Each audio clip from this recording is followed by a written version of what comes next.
नमस्कार मेरे प्यारे विद्यार्थियों। आज की जो क्लास है वह क्लास 10th का सबसे वीवीआई टॉपिक आपदा प्रबंधन है। इससे कम से कम 10 नंबर के एग्जाम में तो आ ही जाएंगे। तो इस वीडियो को लास्ट तक देखिए। अभी यहाँ पे हम आपको 30 क्वेश्चन देंगे जो काफ़ी इंपॉर्टेंट है और आपके एग्ज़ाम में निश्चित रूप से पूछे जाएंगे इसमें से 10। तो सबसे पहला क्वेश्चन है, भूकंप का मापना किसके द्वारा होता है? मतलब भूकंप को किस पर मापते हैं? तो इसका आंसर होगा रिएक्टर स्केल।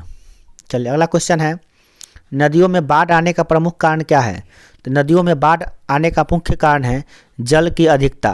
जल ज़्यादा हो जाता है उसी कारण से होती है। अगला क्वेश्चन है, इनमें से कौन प्राकृतिक आपदा नहीं है? तो इसमें से प्राकृतिक आपदा कौन नहीं है?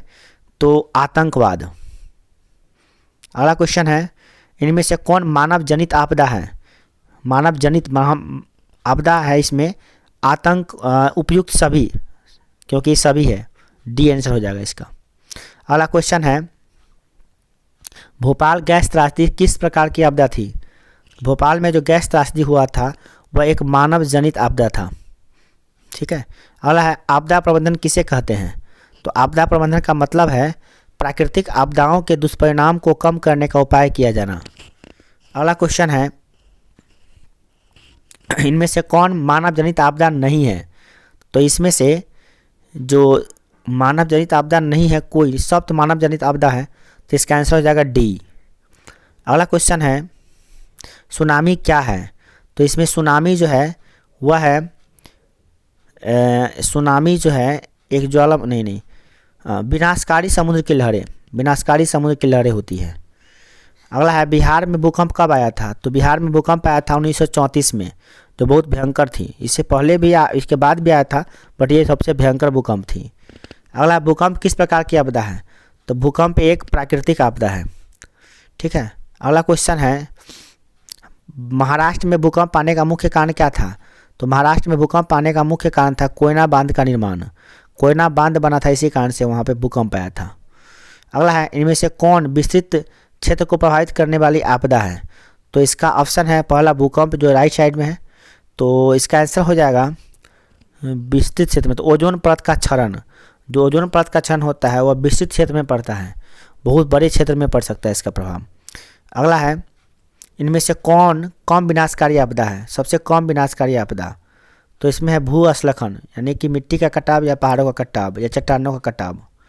अगला है, सुनामी का प्रकार, सुनामी का प्रमुख कारण क्या है? तो सुनामी का प्रमुख कारण है समुद्र में भूकंप का आना। समुद्र में जो भूकंप आते हैं उसी कारण से आता है। अगला क्वेश्चन है, बंगाल की खाड़ी का चक्रवात किस महीने में भयानक होता है? बंगाल की खाड़ी का चक्रवात किस महीने में भयानक होता है? तो यह जो होता है अक्टूबर नवंबर में सबसे भारी होता है।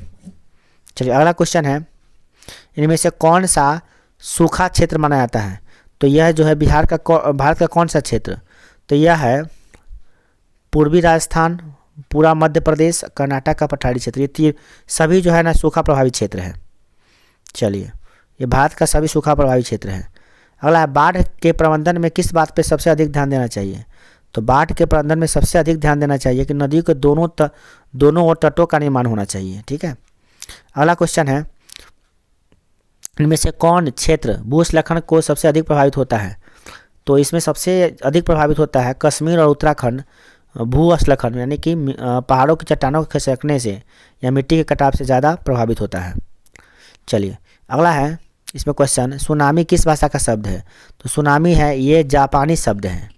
चलिए अगला क्वेश्चन है, बाढ़ क्या है? तो बाढ़ एक प्राकृतिक आपदा है। क्लियर। अगला क्वेश्चन देखिए, 20 नंबर क्वेश्चन, 20 नहीं, यहाँ पे 19 के बाद एक आ गया, यानी कि ये 20 नंबर हो जाएगा आपका। 19 तक हो गया और एक। तो चलिए, सूखे से बचाव का मुख्य कार्य तरीका क्या है?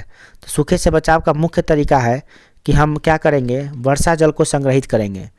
सबसे बेस्ट उपाय यही है, जो राजस्थान या अन्य क्षेत्रों में अपनाया जाता है। बिहार का कौन सा क्षेत्र है जो बाढ़ ग्रसित है? तो बिहार का ये जो बिहार है आपका, बिहार का जो उत्तरी बिहार है ना, बिहार दो भाग में बटा हुआ है, उत्तरी बिहार और दक्षिणी बिहार। तो उत्तरी बिहार बाढ़ से ग्रसित है और दक्षिणी बिहार सुखाड़ से ग्रसित है। चलिए अगला क्वेश्चन है, इसमें निम्नलिखित में कौन सी नदी को बिहार का शोक कहा जाता है? तो इसमें कोसी नदी को कहा जाता है बिहार का शोक। कोसी नदी से आंसर हो जाएगा। बिहार का शोक किसे कहा जाता है? कोसी नदी को। अगला क्वेश्चन है सूखे के लिए जिम्मेदार कारक कौन है? तो सूखे के लिए जिम्मेदार कारक है वर्षा की कमी। सबसे बड़ा कारण यही है, वर्षा कम होता है इसी कारण सुखाड़ पड़ता है। अगला क्वेश्चन है कुशहा तटबंध किस नदी पर है? तो कुशहा तटबंध जो है ये दामोदर नदी पर है। ठीक है, तो अभी कितना क्वेश्चन हो गया? 19, 5, 24 हो गया। एक और क्वेश्चन बताएंगे 25 सिर्फ, बाकी शेष अगले वीडियो में। और कमेंट करके बताइएगा कि आपको ये वीडियो कैसा लगेगा। तो आपको तो कोई पता नहीं चलेगा, जब एग्ज़ाम हो जाएगा तब पता चलेगा कि हाँ वीडियो क्या था। चलिए, भाखड़ा नंगल बांध किस नदी पर है? तो ये भाखड़ा नंगल बांध जो है वो सतलज नदी पर है। ठीक है, तो इसका आंसर है सतलज। ठीक है, चलिए अगला आपका नेक्स्ट वीडियो मिलेगा, तब तक के लिए जय हिंद, जय भारत।